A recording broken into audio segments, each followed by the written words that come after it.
بسم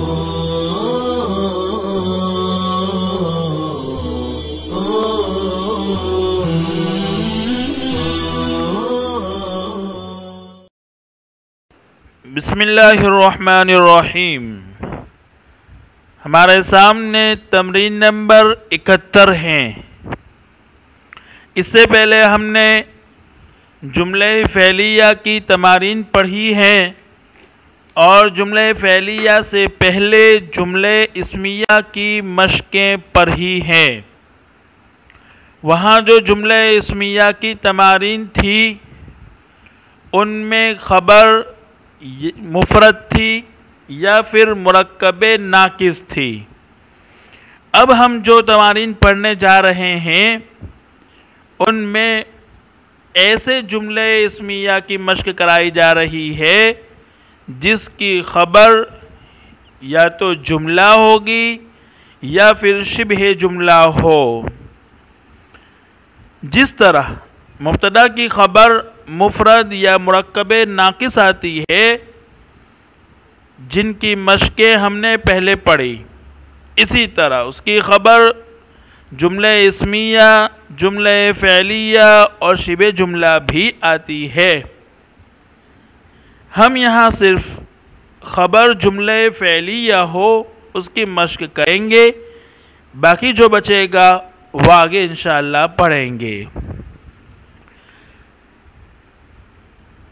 مبتدا کی خبر جملہ ہو یا شبہ جملہ ہو اس کی مثال ہے جیسے الولد یذهب الى المدرسة، البنتان تذهبان الى المدرسة، الاولاد يذهبون الى المدرسة، البنات يذهبن الى المدرسة۔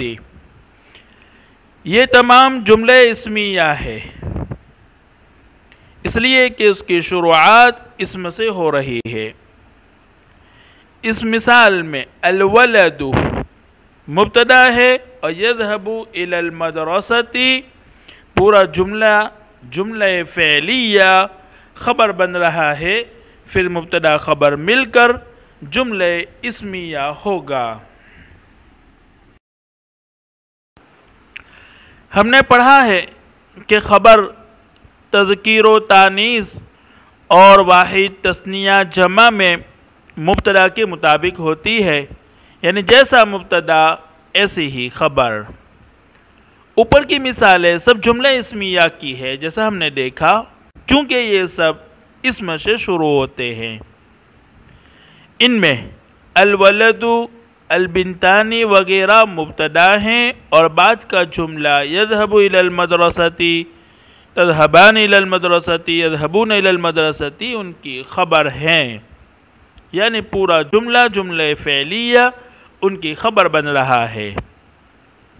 جب ہم یذهبو کی مختلف شکلوں پر غور کریں گے تو معلوم ہوگا کہ ان کے فاعل خود ان کی ضمائر ہے، اس لیے کہ اس کے بعد کوئی ایسا اسم موجود نہیں ہے جو ان افعال کا فاعل بن سکے، اس لیے خود فاعل ان کا ضمائر ہے جو مبتدا کی طرف لوٹتی ہے۔ پھر ضمائر کی مناسبت سے انہی ضمائر کے مطابق ذہب فعل بھی بدلتا گیا تاکہ مبتدا و خبر میں مطابقت ہو سکے، یعنی الولد تھا تو فعل پھر یذهب آیا، البنتانی تثنیہ مؤنث تھا تو پھر تذهبانی تثنیہ مؤنث لایا گیا، الاولاد جب لایا گیا تو پھر خبر یذهبون لائی گئی، اور البنات لایا گیا تو پھر خبر یذهبن لائی گئی، یعنی مبتدا کے مطابق ان افعال کے صیغے بھی لائے گئے۔ یہ کچھ مختصر سی وضاحت تھی۔ اب ہم تمرین کی طرف چلتے ہیں۔ تمرین حل کرنے سے پہلے ہم الفاظ و معانی دیکھیں گے۔ پہلا لفظ ہے الشرطی، جمع اس کے شرطتو آتی ہے، معنی ہے پولیس۔ اس کے بعد لفظ ہے سمو، یہ باب نصر سے ہے۔ سما یسمو سمون، مصدر آتا ہے سمون معنی بلند ہونا، ترقی کرنا۔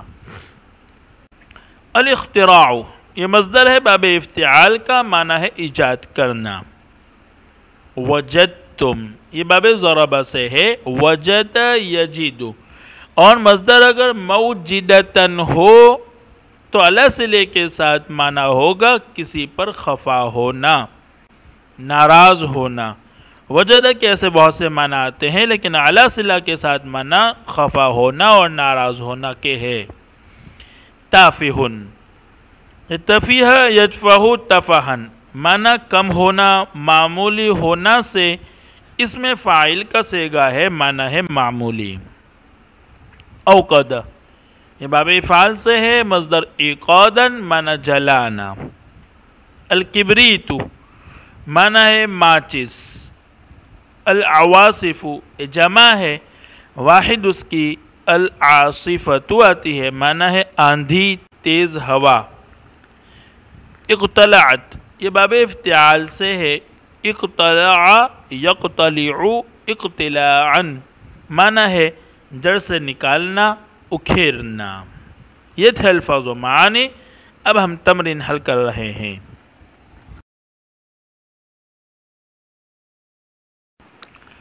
پہلا جملہ ہے التلمیذ اللعوب سقط فی الامتحان، کھلاڑی لڑکا امتحان میں فیل ہوا۔ التلمیذ اللعوب سقط فی الامتحان یہ جملہ اسمیہ ہے، اس لیے کہ شروعات اور ابتدا اس کی اسم سے ہو رہی ہے، التلمیذ سے۔ التلمیذ اللعوب موصوف صفت مل کر مبتدا ہے، اور سقط فی الامتحان پورا جملہ فعلیہ خبر بن رہا ہے۔ سقط فعل ہے، اس میں ہوا کی ضمیر اس کا فاعل ہے جو التلمیذ کی طرف لوٹ رہی ہے، اور فی الامتحان سقط سے متعلق ہے۔ پھر فعل، فاعل اور متعلق سے مل کر جملہ فعلیہ خبریہ ہو کر التلمیذ اللعوب مبتدا کی خبر ہے، پھر مبتدا خبر مل کر جملہ اسمیہ بن رہا ہے۔ دوسرا جملہ ہے ذالک القرابی نال جائزۃ بحسن عملہ فی الزرع، اس دیہاتی نے کھیت میں اچھے کام کی وجہ سے انعام پایا۔ ذالک القرابی اس دیہاتی نے، نال پایا، جائزۃ انعام، بحسن عملہ اس کے اچھے کام کی وجہ سے، فی الزرع کھیت میں۔ یہ جملہ بھی جملہ اسمیہ ہے، اس لیے کہ ابتدا ذالک القرابی اس میں سے ہو رہی ہے، اور پھر نال سے پورا جملہ فعلیہ اس کی خبر بن رہا ہے۔ نال کا فاعل ہوا کی ضمیر ہے جو ذالک القرابی کی طرف لوٹ رہی ہے۔ تیسرا جملہ ہے الشرطیان قبضا علی لص، دو پولیس نے ایک چور کو پکڑ لیا۔ یہ بھی جملہ اسمیہ ہے، الشرطیان مبتدا ہے اور قبضا علی لص خبر ہے۔ چونکہ الشرطیان تثنیہ مذکر ہے، اس لیے آگے جو فعل لایا گیا قبضا وہ بھی تثنیہ مذکر کا صیغہ لایا گیا تاکہ مبتدا اور خبر میں مطابقت ہو سکے۔ چوتھا جملہ ہے اخوا علی سافرا الی دہلی، علی کے دونوں بھائی نے دہلی کا سفر کیا۔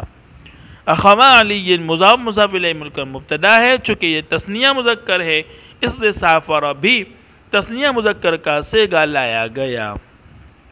پانچواں جملہ ہے ھذان الولدان منعا عن الامتحان، یہ دونوں لڑکے امتحان سے روک دیے گئے۔ ھذان الولدان مبتدا ہے اور منعا عن الامتحان یہ خبر ہے۔ جملہ فعلیہ ہے، منعا فعل ماضی ہے اور فعل ماضی مجہول کا تثنیہ مذکر کا صیغہ ہے، اس لیے کہ ھذان الولدان تثنیہ مذکر ہے، اس لیے منعا بھی تثنیہ مذکر لایا گیا، اور الف جو ہے منعا میں وہ اس کا نائب فاعل ہے۔ چھٹا جملہ ہے اولئک التلاميذ خطبوا باللغة العربية، ان سب طلباء نے عربی میں تقریریں کی۔ اولئک التلاميذ یہ مبتدا ہے، جمع ہے، مذکر ہے، اس لیے خطبوا کا صیغہ جمع مذکر لایا گیا تاکہ مبتدا اور خبر میں مطابقت ہو سکے۔ 7واں جملہ ہے خادمۃ علی طبخت لنا الطعام، علی کی خادمہ نے ہمارے لیے کھانا پکایا۔ خادمۃ علی یہ مبتدا ہے اور طبخت لنا الطعام جملہ فعلیہ اس کی خبر بن رہا ہے۔ خادمۃ چونکہ مؤنث ہے، واحد ہے، اس لیے فعل بھی طبخت واحد مؤنث کا صیغہ لایا گیا۔ 8واں جملہ ہے اختایا قد حفظتا القرآن، میری دونوں بہنوں نے قرآن مجید یاد کر لیا۔ اختایا مبتدا بن رہا ہے، چونکہ وہ تثنیہ مؤنث ہے اس لیے حفظتا کا صیغہ بھی تثنیہ مؤنث لایا گیا۔ 9واں جملہ ہے الغربیون سموا بالعلم والاختراع، یورپین نے علم و ایجاد کے ذریعے ترقی کی۔ یورپین یعنی مغربی ممالک میں رہنے والے۔ الغربیون جمع مذکر ہے اس لیے سمعوا کا صیغہ بھی جمع مذکر کا لایا گیا۔ 10واں جملہ ہے انتم وجدتم علی فی امر تافہ، تم مجھ سے ایک معمولی بات پر ناراض ہو گئے۔ انتم مبتدا ہے اور وجدتم سے پورا جملہ اس کی خبر بن رہا ہے۔